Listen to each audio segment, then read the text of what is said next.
नमस्कार दोस्तों, हार्ट हमारे शरीर का सबसे महत्वपूर्ण अंग होता है, सबसे महत्वपूर्ण ऑर्गन होता है। हार्ट का जो मेन फंक्शन है, मेन काम है, वो पूरे बॉडी को ब्लड सप्लाई करना होता है।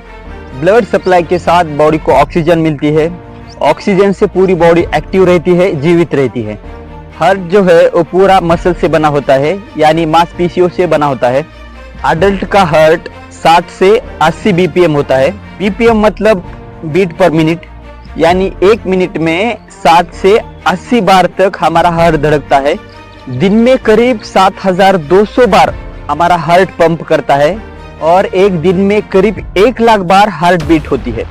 एक अडल्ट आदमी में 5 से 6 लीटर ब्लड होता है और वो कंटिन्यूअस फिल्टर होता रहता है। हार्ट जो है हमारा वो मुट्ठी की साइज का होता है और दोनों लंग्स के अंदर हार्ट हमारा लोकेटेड होता है। जब हमारा हार्ट पंप होता है तो पूरे बॉडी को ब्लड सप्लाई होता है, लेकिन हार्ट को पंप करने के लिए जो ब्लड सप्लाई मिलती है वो कोरोनरी आर्टरीज के माध्यम से मिलती है। कोरोनरी आर्टरीज की वजह से ही हार्ट रेगुलर पंप करता रहता है। और जो ये कोरोनरी आर्टरीज होती है वो बहुत स्मॉल साइज की होती है और इसी कोरोनरी आर्टरीज की वजह से हार्ट अटैक के चांसेस बढ़ते हैं। और यही कोरोनरी आर्टरीज अगर हेल्दी नहीं रही तो हार्ट अटैक के चांसेस बढ़ते हैं। कोरोनरी आर्टरीज में फैट या चर्बी जमा हो जाती है, जिसे ट्राइग्लिसराइड और कोलेस्ट्रॉल फैट कहते हैं। इसी फैट की वजह से ब्लड सप्लाई को पंप करने में प्रॉब्लम आती है। फैट की मात्रा 70 से 80 हो जाती है, हार्ट को ब्लड सप्लाई मिलना बंद होने लगता है। इसी को अंजाइना कहते हैं। अंजाइना मतलब ब्लड या ऑक्सीजन ठीक से सप्लाई नहीं होता। और जब वो फैट 70-80 से लेकर 100 में कन्वर्ट हो जाती है तो ब्लड सप्लाई होना बंद हो जाता है और ब्लड सप्लाई बंद होने के कारण हार्ट का एक हिस्सा मर जाता है और इसी को हार्ट अटैक कहते हैं। हार्ट अटैक का मेन रीजन है कोरोनरी आर्टरीज में फैट जमा होना। ये फैट एकदम से जमा नहीं हो जाता कोरोनरी आर्टरीज में। कोरोनरी आर्टरीज में फैट जमा होने के लिए कम से कम 10 से 12 साल लगते हैं। हार्ट अटैक एकदम से नहीं आता है। हार्ट में पहले ब्लॉकेज बिल्ड होते हैं और जब 50% ब्लॉकेज हो जाते हैं तब हार्ट रिलेटेड प्रॉब्लम होना शुरू हो जाता है। और कोरोनरी आर्टरीज में जहाँ पर ब्लॉकेज होते हैं उसके ऊपर एक मेम्ब्रेन होती है। अगर कोरोनरी आर्टरीज में फैट बढ़ता ही गया तो वो मेम्ब्रेन फटने के चांसेस बढ़ जाते हैं। अगर मेम्ब्रेन वीक हुई तो वो फैट की वजह से फट जाती है और मेम्ब्रेन फट जाने के बाद वहां पर एक क्लॉट बन जाता है और 100% ब्लॉकेज हो जाती है। और 100% जब ब्लॉकेज बंद हो जाती है तो वो हार्ट अटैक है। जब स्मॉल पंप बंद होने लगे तो उसे माइनर अटैक कहते हैं और जब बिग पंप बंद होने लगे तो उसे मेजर अटैक कहते हैं। और तीसरा जब बिग मेजर अटैक आता है तो उसे हार्ट अटैक कहते हैं। हार्ट अटैक के 3 स्टेज होते हैं, माइनर, मेजर और बिग मेजर। जब बिग मेजर आता है तो इंसान की डेथ हो जाती है। आपने सुना या देखा होगा कोई एक्सरसाइज करता है, कोई डांस करता है और अचानक से हार्ट अटैक आकर वो मर जाता है। हार्ट अटैक की असली वजह है कोरोनरी आर्टरीज में फैट जमा हो जाना। वो फैट 10-12 साल में धीरे धीरे ब्लॉकेज बंद करने लगता है।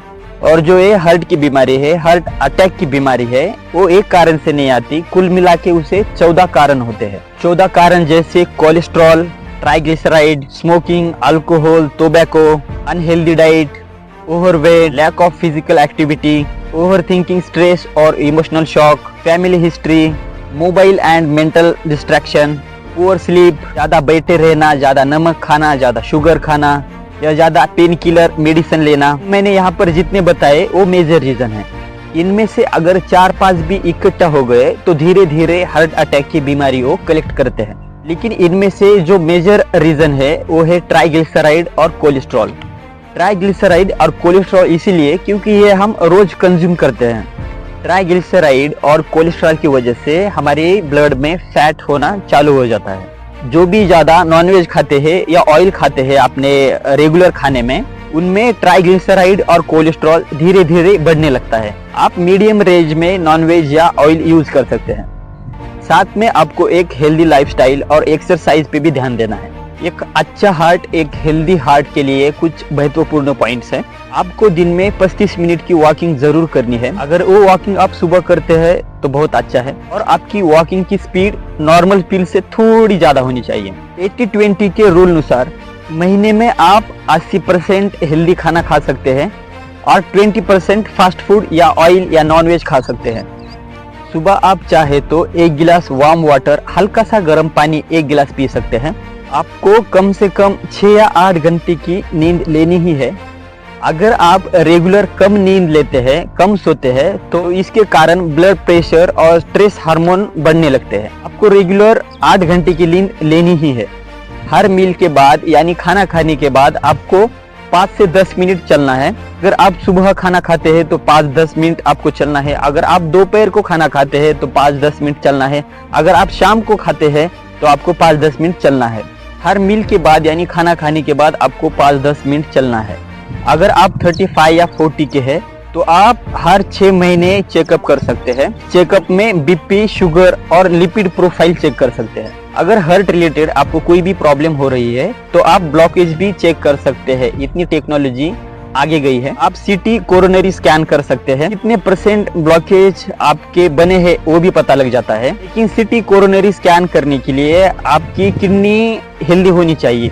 बाकी आप डॉक्टर की कंसल्टेंसी की मदद से ट्रीटमेंट ले सकते हैं। आप ECG भी चेक कर सकते हैं, जिसमें आप अपने ऑक्सीजन की मात्रा भी जान सकते हैं। आप ज्यादा मात्रा में वेजिटेबल खा सकते हैं, फूड खा सकते हैं। In our whole life there is no wealth more than our health. एक हेल्दी शरीर ही हमारी सबसे बड़ी संपत्ति है। 20 साल के बाद नॉर्मली ब्लॉकेज साइकिल स्टार्ट हो जाती है। अगर आप 20 साल के आगे के एज के हो और आपको लंबे समय तक हेल्दी रहना है तो आपको अपने हेल्दी हैबिट्स अपनाने होंगे, अपनी हेल्दी लाइफस्टाइल बनानी होगी। और ये वीडियो थोड़ी भी आपको महत्वपूर्ण लगी तो चैनल को सब्सक्राइब करना मत भूलिए। हेल्थ रिलेटेड मैं और भी ऐसी वीडियो लाता रहूंगा। तब तक के लिए धन्यवाद and have a nice day.